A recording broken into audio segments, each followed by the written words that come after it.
Throughout New England, lakes and other bodies of water are facing new and challenging water quality threats. Spofford Lake is not immune from these challenges. The SLA is committed to protecting the water quality of our beloved lake. Over the past few decades, Spofford Lake has suffered from low dissolved oxygen concentrations in bottom waters, excessive plant growth in shallow waters, elevated chloride levels from road salt, loss of some fish species, and recently cyanobacteria blooms. The low dissolved oxygen concentrations in bottom waters is likely driven by legacy human activities in the watershed, such as logging and farming, in addition to shoreline erosion happening now. The low levels of oxygen impact over half of the lake's volume in summer, which severely limits preferred habitat for sensitive organisms who may be seeking cooler, oxygen-rich waters, especially when also faced with rising chloride levels throughout the lake. Phosphorus and other nutrient-rich organic matter loading to the lake encourages plant, algae, and cyanobacteria growth, which can reinforce low oxygen levels in the lake. These issues are further exacerbated by impacts from climate change, with variable seasonal precipitation and rising air and lake temperatures creating conditions conducive for more frequent and severe cyanobacteria blooms, as well as greater plant and algae growth. Development in the surrounding watershed, whether lakeside or up in the hills, and the resulting runoff sends nutrients such as phosphorus and other materials to the lake where they can feed plant, algae, and cyanobacteria growth. The primary causes of increased total phosphorus are stormwater runoff, soil erosion, septic systems, lawn fertilizer, and animal waste. Our challenge, collectively, is to protect and sustain the lake's health notwithstanding the man-made and natural changes to it over the past century. Our individual challenge is to act in ways that help the lake, today and tomorrow. All of us, in even very small ways, can make a difference. The Spofford Lake Association has been working with the New Hampshire Department of Environmental Services since 1985 to assess the quality of the water in the lake. In 1990, the first volunteer lake assessment program test results were recorded at locations on the lake and around the shoreline. Annually, the SLA conducts summer water sampling events, typically in May, July, August, and September. On-lake sampling is done at the deep spot, while on-shore sampling is conducted at tributaries, watersheds, beaches, the boat ramp, and the outlet.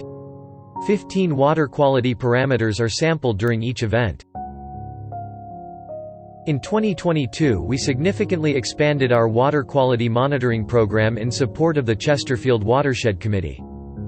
This expansion included increased summer samplings from 3 to 4, increased testing stations from 25 to 31 to include several upstream locations, winter sampling for chloride and conductivity, and added phytoplankton sampling at the deep spot. This map of testing stations can be found at the SLA website. Test results are entered into an annual scorecard to analyze current conditions and identify potential issues, then entered into a historical database, enabling us to understand changes and trends over the past 4 decades. 2022 test results confirm the lake continues to experience increased levels of phosphorus, excessive levels of conductivity, i.e. salt, low and decreasing levels of dissolved oxygen, and chloride levels are increasing but still below chronic level.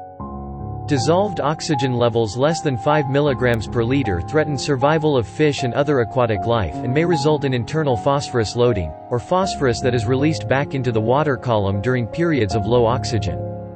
This chart shows the decline in dissolved oxygen over the past 4 decades, with results in the red zone indicating oxygen levels too low for most sensitive aquatic species. To supplement the summer tests, the SLA conducted new sampling of total phosphorus at the deep spot during spring and fall turnover conditions. The results confirm the lake is experiencing internal phosphorus loading. It is estimated that 50% of the total phosphorus load to Spofford Lake comes from the watershed, primarily from development, while 44% comes from atmospheric dust particles, septic systems, and waterfowl, and at least 6% comes from internal loading. Spofford Lake is now experiencing cyanobacteria blooms.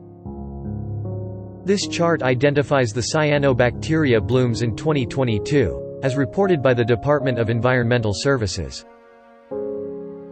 What can we do as homeowners and lake lovers to protect and improve the waters of Spofford Lake? Most importantly, implement practices to minimize runoff from your property. Maintain a well-functioning septic system, pumped out regularly. Refrain from adding sand to beaches. Reduce or eliminate winter salt on driveways and walkways, and use lake-friendly lawn products. Adopt anti-runoff practices outlined in Soak Up the Rain, and participate in Lake Smart, a free program to identify how your property can become more lake-friendly. In your house, use a salt alternative in your water softening system, and use lake-friendly cleaning products. On the lake, arrive cleaned, drained and dried. Operate at headway speed within 200 feet of the shoreline.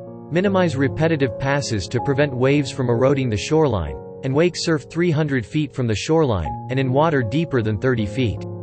Visit the SLA website to learn more about what you can do to help protect our beautiful lake. Consider becoming a volunteer and make a donation to help the SLA continue to support these important initiatives. Thank you for your support and effort to keep Spofford Lake healthy and safe.